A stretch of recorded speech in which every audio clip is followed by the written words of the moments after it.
What do you guys think happens when we die? You stop fearing death. That's for sure. Death does not concern us. Because as long as we exist, death is not here. And when it does come, we no longer exist. Philosophically, it may be true. But all that quote did for me was awaken some existential anxiety. When my grandfather's health had declined to the point it was clear he would not recover, he was offered counseling to help him prepare for the end. Not a particularly religious man, but raised Christian. He chose to have a few sessions with a priest to talk about life, the end of it, and possibly an afterlife. The priest asked him, "You are going to die soon. How does that make you feel?" To which my grandpa answered, "I don't know. I've never done it before. I wish that when my time comes I'll feel the same acceptance and will be as down to earth as that man. My example and my hero. We don't know, and all we can do is wait and see. I am okay with that." His response made me smirk. When my Phil was diagnosed as terminal, he started counseling. I could totally see him saying something like that in response to the question. I hope I'll say something like that when my time comes. But knowing myself, I'll probably have panic attack after panic attack. Not all of us are as graceful, lol. Death is just another path. One that we all must take. The gray rain curtain of this world rolls back and all turns to silver glass, and then you see it. White shores and beyond. A far green mountain under a swift sunrise. J. R. R. Tolkien. That doesn't sound so bad. No. No, it doesn't. Hopefully the ketamine rush. Sprinkle in some DMT and sounds fun. I was dead for millions of years before I was born, and it never inconvenienced me a bit. Mark Twain. I'm hoping to meet up with my dog and cross the Rainbow Bridge with him. But I'm afraid nothingness awaits. My cat'll be waitin' for me and she'll prob just bite me. Human. I haven't eaten in so long. Chomp. I like to think of it like a deep sleep but with no dreams. When you are asleep but are not dreaming, you are completely unaware of yourself, where you are, or even that you exist. I think death is probably the same. I have the same theory but can't decide if this sounds scary to me, sounds peaceful, or that I'm utterly neutral on the subject. Neutrality sounds like the most appropriate response, as nothingness isn't inherently good or bad. My opinion changes regularly. So maybe it's somehow a mixture of all three. To expand on what you said, I think what comes after is like what came before. For all I know, my memories can go as far before reaching pure darkness, with nothing beyond. If the afterlife is like the before life in lack of better terms, then it will be a state of non-existence, where it doesn't matter much what you were, currently are, and what you could possibly be once more. Picture a wave in the ocean. You can see it, measure it. Its height. The way the sunlight refracts, and then it crashes on the shore and then it's gone. But the water is still there. The wave was just a different way for the water to be for a little while. That's one conception of death for a Buddhist. The wave returns to the ocean, where it came from, and where it's supposed to be. Chidi Anaganye. The Good Place. You and I are all as much continuous with the physical universe as a wave is continuous with the ocean. Alan Watts. I will tell you when I discover it. You're the forehead to rule them all. Lamau. Sorts by controversial. How do comments get determined to be controversial? Seriously, I have always wanted to know.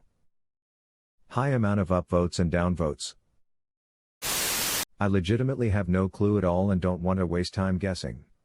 What I hope happens is I can somehow interact still with all the people I've loved in my life. I know that's really optimistic. But if I could decide what happens, I'd love for that to be true. The only thing that I'm pretty sure of is that a human body and mind are limited in perceptive capacity. I think whatever does happen, it's not going to be what I expect. Undefined. That's a pretty good answer. I recently lost my girlfriend to suicide. It's a struggle every peeping minute to not join her. Hopeless doesn't begin to describe how I feel without her on the planet with me any longer. Her father said something that appealed to my atheist mind though. When he brought up the first law of thermodynamics/conservation of energy. That energy can be neither created nor destroyed. Rather, it can only be transformed or transferred from one form to another. The totality of human consciousness, in my opinion, can't simply be electricity. That energy doesn't seem like it can account for conceptualization, creativity, etc. If it could, then all things, ideas, thoughts, art could be measured, captured, and recreated with the correct series of electrical impulses. Anyhow, that is giving me a tiny bit of hope that she's out there somewhere, and if I'm lucky I'll communicate with her again in the future. It's true. Hang in there. Live in ways that make those you care about proud. Death comes for us all. Don't take the shortcut. If all we can say is that we tried our best to do what we thought was right, then at least we have that. Probably like sleep, except you don't dream or wake back up. Sleep is practice for death. Sleep. Those little slices of death, how I loathe them. Edgar Allan Poe. If we're lucky, someone deletes our browser history. Blast my cache. Don't you know where you were before you were born? You're going back to that stuff. I can't even remember where I was a year ago. Probably trying to buy toilet paper like the rest of us. The student loan people go after our families. Do they really? If they co-signed. My mom died with student loans and they tried to come after us, but we told them to peep off. By come after us they called a few times. Edit, since my comment was unclear. If someone co-signed, it gets passed to that person. My mom did not have a cosigner. She took out student loans and died. The student loan people tried to collect on her family even though we had nothing to do with her loans. So they couldn't do speep because they are not my loans and I didn't co-sign.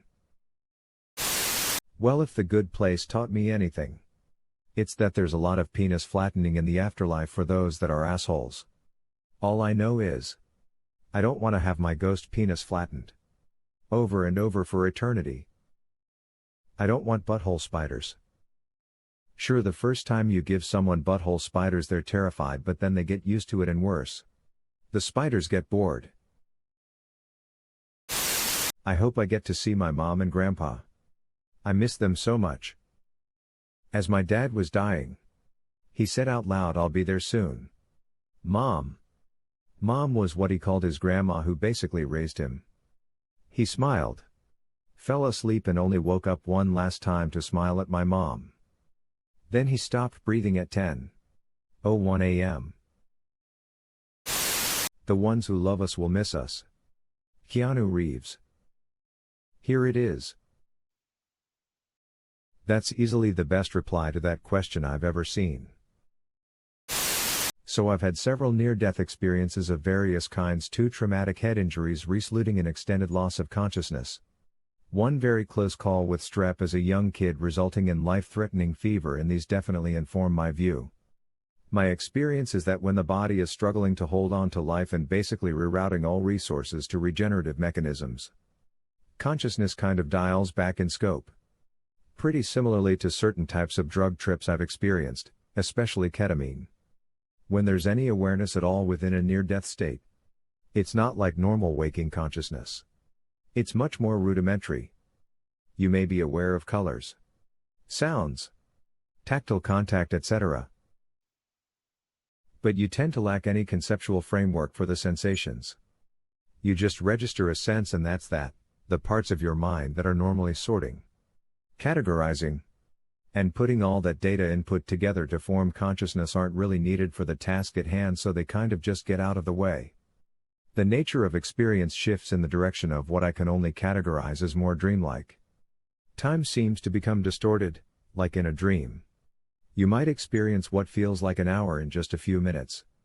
There is less of a cohesive, grounded sense of personality. We normally can rely on our ego mechanisms to sort and process incoming information, when this is more or less stripped away. Awareness is more like a stream of jumbled phenomena. It's easy to lose any sense of self in the mess of unsorted experiential information. My extrapolation from these experiences is that as one gets closer and closer to death, the final shutdown of the brain, the conscious experience may very well continue distorting and dilating indefinitely. At that final point in spacetime between dying and final, ultimate shutdown, the nature of our consciousness would be absolutely nothing like the consciousness we've been familiar with over the course of life. I think it's reasonable to presume that all the various conceptions of afterlife cooked up by the world's religions could be interpretations of the literal experience of the moment of dying. The dying person might experience the very moment of their dying for centuries. We do this kind of thing in dreams, experiencing years in the course of just 6 to 8 hours, and that's just routine unconsciousness. When you're down to just that one last flicker of firing neurons before it all goes black, who's to say what our perception of the scope of time would feel like? This is a very interesting perspective. Thank you.